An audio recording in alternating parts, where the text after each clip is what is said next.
Okay, folks, I just wanted to give you a drive through our Canvas site so you can see what to expect and kind of see where everything is. First of all, what you don't see is announcements, but any weekly announcements will be up at the top of our Canvas site.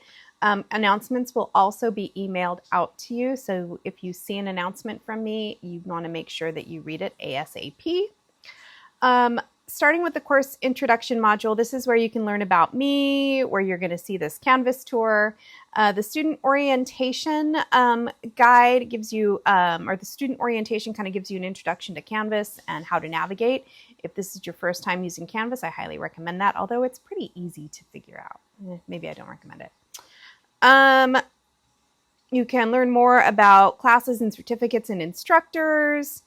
This is for resources for students, everything from financial aid to mental health support to our student equity and advocacy groups. Most important thing in the introduction module is the syllabus. I want you to read that. Ideally, you'll print it. Please note that on the syllabus, you will find the most accurate calendar for this course. This is the calendar that we go by, not the calendar in Canvas.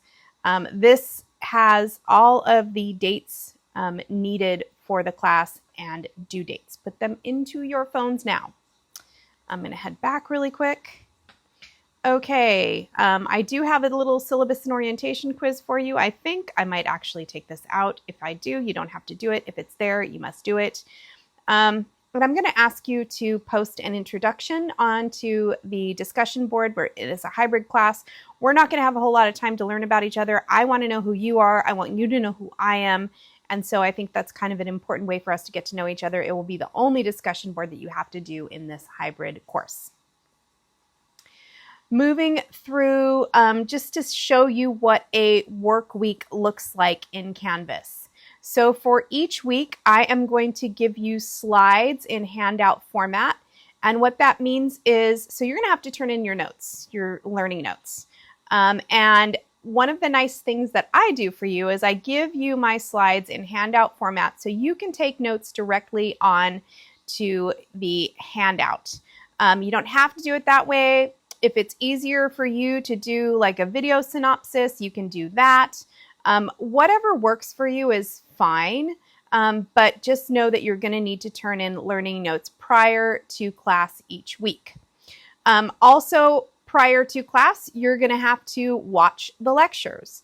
The lectures are in Canvas Studio, so I can see who watched them and who didn't. So if I think that you've kind of been behind the curveball in class, but you're turning in notes, but I see that your notes don't really relate to what the lecture is, I'm probably going to take a look at the lecture and see if you've actually viewed it. And if you haven't, you might see adjustments to your grade, because an important part of this class is viewing the lecture and taking those notes. You can turn in your learning notes right here. You can also, if you're somebody that writes notes on a notebook like I do, you can bring your notes to class. That's totally fine, and I'll just check them off at the end of class. At the end of each week, or they're actually interspersed throughout the week, but they're due on Sundays, is your quiz for each topic. They're 10 questions. They're only 2.5 points, which doesn't sound like much, but if you're on the cusp between one grade and another, it will make a difference. And so we go through 2 to 3 topics each week, and each topic is kind of the same. So topic number 2 is going to be the Constitution. You'll see I have the same set of handouts. I have the lecture, learning notes, and the quiz. You might be asking yourself, Christina, I don't see the reading assignment. The reading assignments are all the way down at the bottom of Canvas, and honestly, they are optional. If you are somebody that can view the lecture and take good notes, you probably won't need to rely on the readings. The readings are more for clarification. I have been teaching this course for 20 years. I know this content backwards and forwards, and I am very descriptive in how I deliver the content. If you can take good notes and you can follow the lecture, you probably do not need to rely on the readings, which is why they're down at the bottom. In addition to the weekly content, you will have 4 projects that you're going to need to complete over the course of the term. I have an overview video here that you're going to want to watch. For each project, if there are documents for the project, you're going to want to thoroughly review those.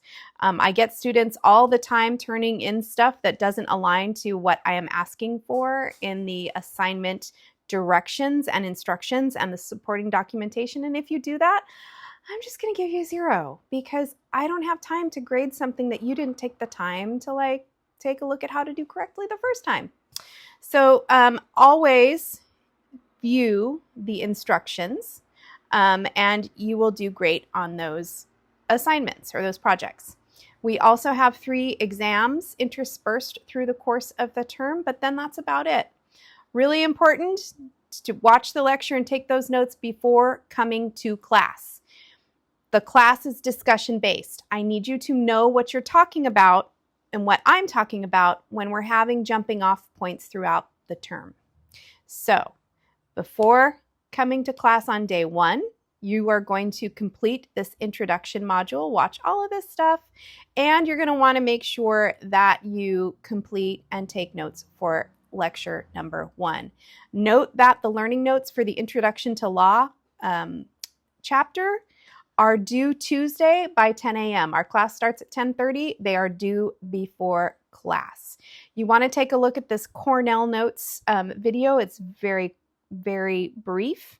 And also for each of your notes, for each class, you're going to need to respond to these 2 prompts. What did I learn?